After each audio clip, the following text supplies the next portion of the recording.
بسم الله الرحمن الرحيم. والطور وكتاب مسطور في رق منشور والبيت المعمور والسقف المرفوع والبحر المسجور إن عذاب ربك لواقع ما له من دافع يوم تمور السماء مورا وتسير الجبال سيرا فويل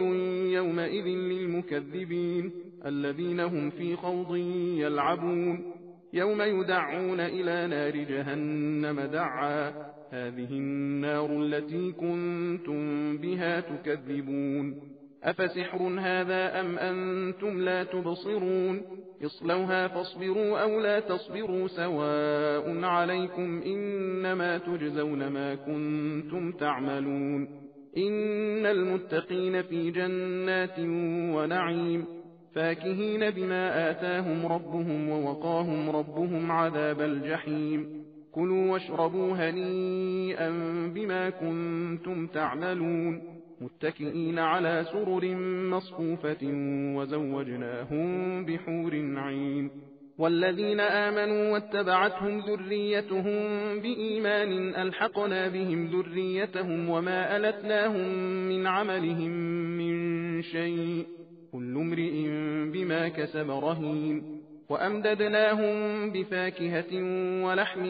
مما يشتهون يتنازعون فيها كأسا لا لغو فيها ولا تأثيم ويطوف عليهم غلمان لهم كأنهم لؤلؤ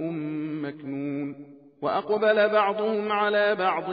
يتساءلون قالوا إنا كنا قبل في أهلنا مشفقين فمن الله علينا ووقانا عذاب السموم إنا كنا من قبل ندعوه إنه هو البر الرحيم فذكر فما أنت بنعمة ربك بكاهن ولا مجنون أم يقولون شاعر نتربص به ريب المنون قل تربصوا فإني معكم من المتربصين